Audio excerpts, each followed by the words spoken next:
The year is almost over, and what a year it's been. We had the World Cup, Japan finally opened up to foreigners again, and I still haven't traveled abroad even once.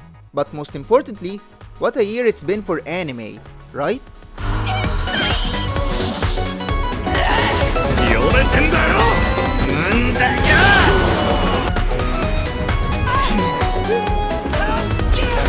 2022 might have been the greatest anime year of all time, with season after season of S-tier anime. So I think it's time to look back on the anime that aired this year and see how the year has treated us. So welcome to Anime 2022. Let's start off with winter and the return of Attack on Titan final season with part 2. Apparently, they don't know what final means. Attack on Titan is an anime great, and even though I heard that the ending wasn't all that good, I can't wait to find out how it ends when the finale finally airs in Attack on Titan final season part 17. My dress-up darling gave us one of the most wholesome relationships this year with Marin and Gojo, and my waifu of the year, Marin Kitagawa. She can't be beat. It's one of the few anime I actually return to when I find myself needing a pick-me-up. The winter season also gave us two anime that were quite similar to one another. How a Realist Hero Rebuilt the Kingdom returned to show us that not all isekai protagonists set out on adventures with a party to fight the Demon Lord with legendary swords. Some just sit in their office doing politics. All joking aside, it was actually quite interesting to see how our world's politics and philosophy may affect a world that didn't have them. But of course, the isekai protagonist still gets all the ladies. If you like the premise of Realist Hero but didn't like the fact that it's an isekai, the Genius Prince's Guide to Raising a Nation out of that is basically the same thing, but not isekai. As the title says, a prince raises his nation out of that, but the show had one thing that kept me coming back week after week to watch it. 楽しいことって Yes, I'm a degenerate. Moving on. Princess Connect Redive returned with its second season and continued to be as fun as the first season, but got a bit serious towards the end, and gave us one of the rarities in anime, a solid ending. Winter also gave us one of the most beautiful anime this year with Akabi-chan's sailor uniform, but it also gave us one of the weirdest scenes this year.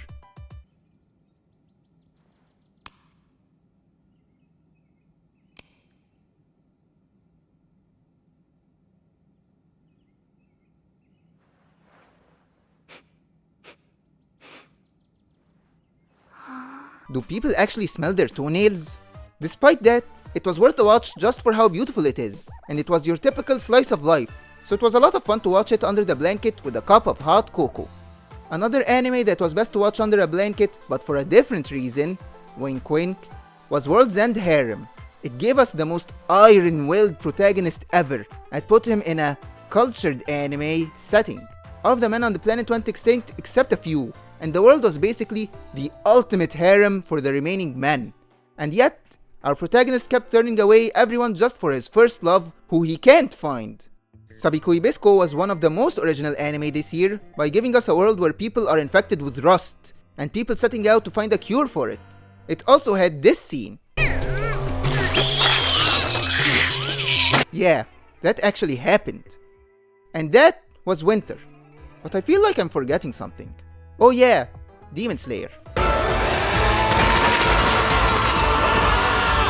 Studio Ufotable once again flexed its animation muscles with Demon Slayer and gave us one of the most beautiful fight scenes I've ever seen in anything.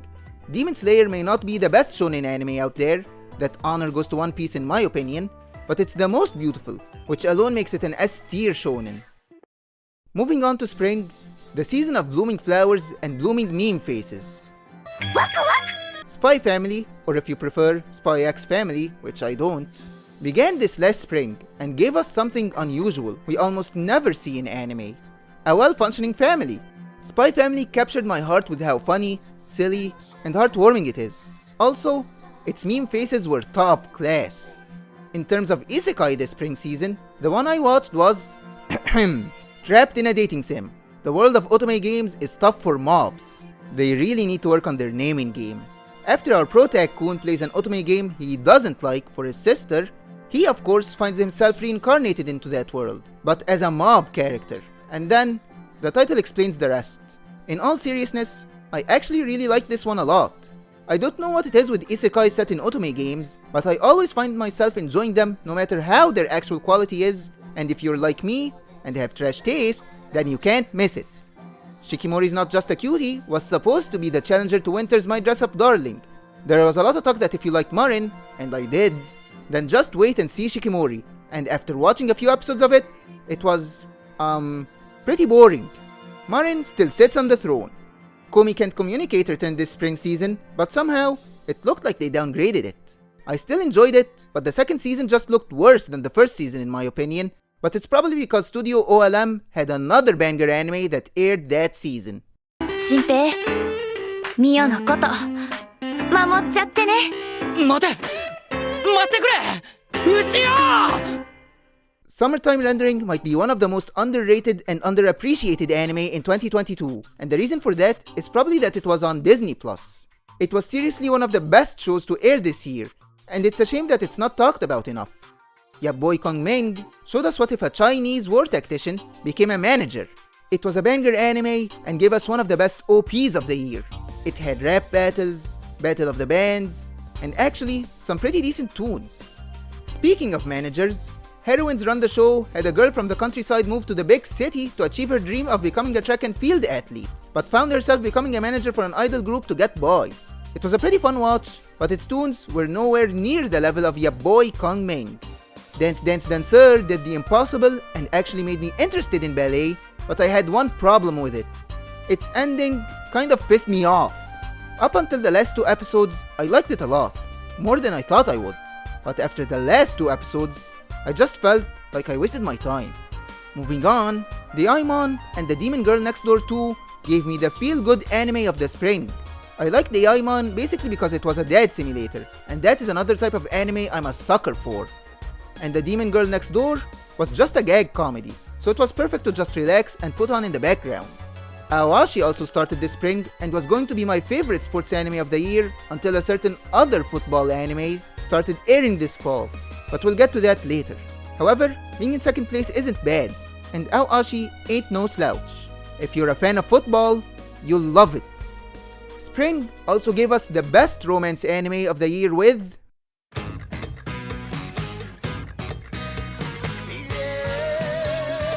Yes! We finally got the confession we have been waiting for in Kaguya-sama, and it was a spectacle. A school festival, mystery, balloons, it had it all, and was one of the best confessions in all of anime. Kaguya-sama is a brilliant 10 out of 10 anime, and one that deserves to be watched over and over again. Is it getting hot in here or what? Summer came along, and it was honestly the weakest season in terms of anime for the year. Yeah, the worst season gets the worst lineup. But that doesn't mean that there weren't bangers. We saw the unexpected return of The Devil is a Part-Timer 9 years after its first season. It might have not been as good or funny as the first season, but it was kind of a dad simulator, which is why I liked it. Alas, Rammus must be protected. We also had the return of Danmachi with its 4th season, and I said before that it gets some hate, but I actually like it quite a bit. There was also another sequel this summer that was highly anticipated. Classroom of the Elite came back this summer, and I have to say, I hate Classroom of the Elite. To me, it was basically Ayano Koji pulling the Uno reverse card on every plan against him, and I always knew that everything that came against him, he would somehow use to his advantage. Also, he's a total douche. And that's it for my mini Classroom of the Elite rant. In terms of isekai, summer gave us Parallel World Pharmacy. It might have not been action-packed, but I liked seeing how our world's medical knowledge can change other worlds and cure diseases that were thought to be incurable. I myself quite enjoyed it. The other isekai that started airing during the summer was Isekai Oji-san, or Uncle from Another World. And it's still going on to this day due to the studio claiming that the staff were hit with COVID. But Isekai Oji-san is actually a very good anime, especially if you're a Sega fanboy. A1 Pictures gave us 2 anime this summer. The first was Engage Kiss, where the staff obviously knew where to focus the budget on. It was a fine enough anime to watch with your mind closed. But the other A1 Pictures anime was the better one. Licorice Recoil was so good mainly because of Chisato and Takina's chemistry. Chisato especially made the anime a very entertaining watch, and seeing Takina celebrate her rock paper scissors win versus Chisato was just mwah. Yeah, remember me saying that I like dad simulators? Well, the Yakuza's Guide to Babysitting filled that hole and even more. Watching Yaika change Toru from being a reckless maniac to a father figure was one of the most heartwarming things to see this past summer, and if you're a sucker for death simulators like me, then this was just for you. We also had one of the most disappointing anime aired during the summer.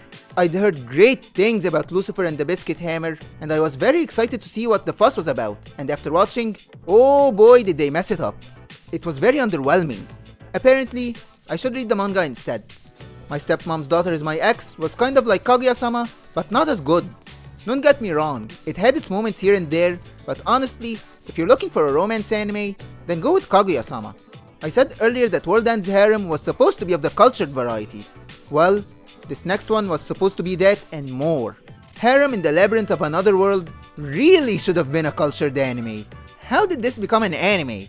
I mean, the story was just trying to reach the fan service parts as soon as possible. It really should have been of the cultured variety. However, the best anime this summer was the one that wanted to suck you. No, not like that. 私が教えてやるよ。夜遊びってやつを。 Call of the Night was my absolute favorite anime during the summer, and it wasn't even close. It was breathtaking, had a banger of an OST, and its vibes, oh my god, the vibes.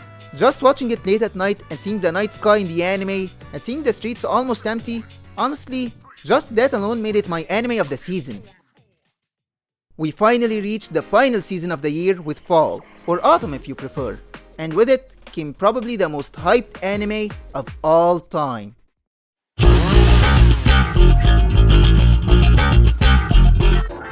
Chainsaw Man started airing this fall, and up until episode 7, I thought it was pretty good, but kind of overhyped. However, that all changed after episodes 8 and 9. I totally get the hype now, and I can't wait for each week's episode. We also had the return of Spy Family this season, which basically continued as if it had never left. My Hero Academia proved to those that stuck with it that it was worth it, with season 6 going out guns blazing from the beginning. Mob Psycho 100 also returned this season, and oh boy, it's good to be back, especially these last couple of episodes. I won't spoil anything, but you should really go watch it. Bleach is back with Bleach 1000 Year Blood War. I haven't seen it yet, but it's here because it's the return of Bleach, and that's something to be celebrated. Welcome to Demon School Iruma-kun returned with its 3rd season, which was a huge surprise for me. Just getting a 2nd season was astonishing enough, but also getting a 3rd? However, I'm glad that it's back. Good boy Iruma-kun deserves it. Isekai continued being a constant presence with I'm the villainess so I'm taming the final boss. It was basically the same as My Next Life as a Villainess, except kind of worse. But I said earlier I'm a sucker for this kind of setting, so of course I watched it to the end. Love Flops was supposed to be our trash harem anime of the season, but it suddenly changed in the last couple of episodes. I won't spoil anything, but all I'm going to say is that it flipped the script and suddenly became self-aware. Urusei Yatsura came back with a remake, and it's a pretty good anime thus far, but it feels like it's missing something. I like it, but I'm not fully into it just yet, and I don't know why. But it's still pretty good. Akiba Maid War was one of the big surprises this season with how wacky it is. Basically, it's what if the maids working the maid cafes in Akihabara were actually thugs like the Yakuza. It's one of the most surprising anime this season, and one of the best. Speaking of being a surprising hit, Bocchi the Rock hit the airwaves this fall, and oh boy is it good. Its changes in art style, its jokes, and its tunes, oh my, what an anime. However, the biggest event this year was undoubtedly the World Cup that for the first time was played in November, and luckily, we had just the right football anime airing along with it. Blue Lock is without a doubt the best sports anime this year. The battle royale of sports anime is thrilling, exciting, and nail-biting. But it has one problem. Each episode ends exactly at the moment you don't want it to end. Other than that, Blue Lock was truly the best companion to have next to the World Cup.